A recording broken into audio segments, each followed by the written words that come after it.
Bonjour, je m'appelle Eva Zimmermann, je suis psychologue clinicienne et je suis formatrice en EMDR.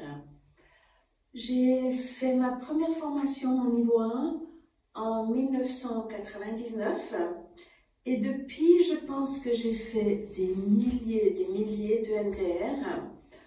En 20 ans, en plus de 20 ans de pratique EMDR, je dois dire j'étais passionnée dès le départ. Ma première séance de EMDR était un tel succès que je n'ai plus jamais arrêté jusqu'à présent. Et j'étais contente que ma première séance n'était pas une séance difficile, elle était vraiment presque un peu miraculeuse, ce que l'on souhaite. Par contre, depuis, j'ai aussi eu pas mal de situations qui n'allaient pas aussi bien que ce qu'on souhaitait. Alors, j'avoue qu'au début, c'était plus fréquent.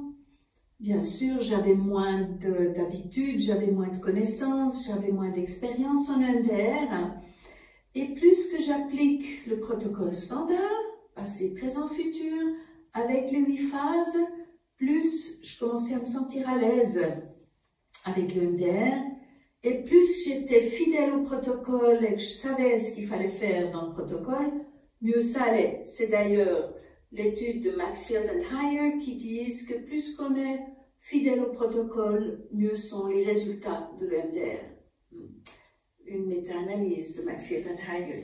Voilà, j'ai essayé de l'appliquer au mieux, toujours et encore.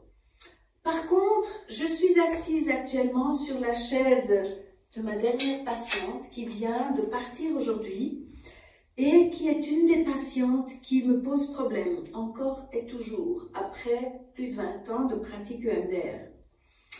Chez cette patiente, l'EMDR ne fonctionne pas comme on voudrait. Et même que j'ai l'impression de pas mal savoir gérer des difficultés, j'ai des outils, comment arranger, quoi faire, comment résoudre des problèmes, ben, il y en a encore de temps en temps. Et il m'arrive de me dire, je ne sais pas quoi faire, qu'est-ce que je vais faire là? Ou bien j'ai tout essayé de ce que je pensais qui pouvait aider et je suis toujours pas arrivée à la solution. Dans cet atelier pour lequel je vous invite, j'ai essayé de reprendre tous mes cas difficiles, les cas où je me dis « Ah, ça coince un peu » ou « Je sais plus quoi faire ». Et ma recherche de solution, j'aimerais bien la partager avec vous. Voilà, donc, quelques heures de partage de mes expériences, des solutions que moi j'ai cru avoir trouvées, mais j'en ai pas.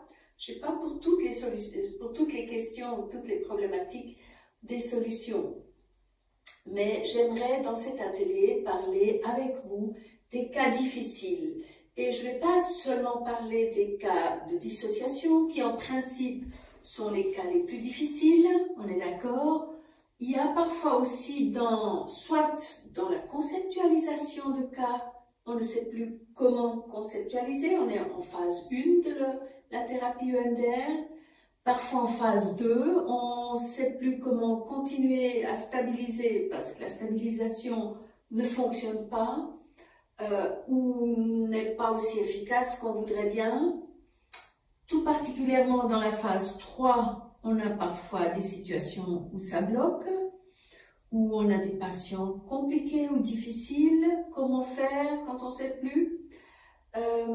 En phase 4, où il y a beaucoup de défis, beaucoup de choses à voir, à revoir, à adapter, à changer.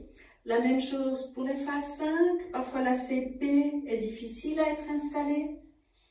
Le corps en phase 6 est quelque chose qui souvent, surtout pour les cas plus complexes, traumas complexes et autres, nous pose pas mal de problèmes parce que le corps parfois bloque beaucoup. Et comment arriver à un bon scanner corporel en phase 6 et la phase 7, comment clôturer, et la phase 8, cette phase parfois un peu négligée ou oubliée, la phase de réévaluation, quels étaient ou quels sont les effets de notre séance précédente et tous les problèmes qui peuvent surgir entre les deux séances, parce qu'on a parfois des téléphones ou des messages, des mails de personnes qui nous présentent des symptômes assez compliqués par moment, des symptômes qui surgissent comme ça entre séances ou des états qui se dégradent parfois.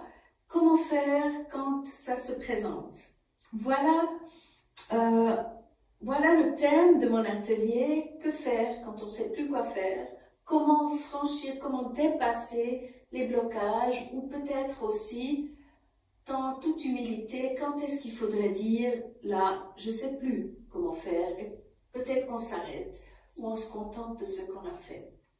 Voilà, je me réjouis de vous rencontrer et je vous souhaite tout de bon d'ici là, en une année ou un peu moins bientôt. Au revoir.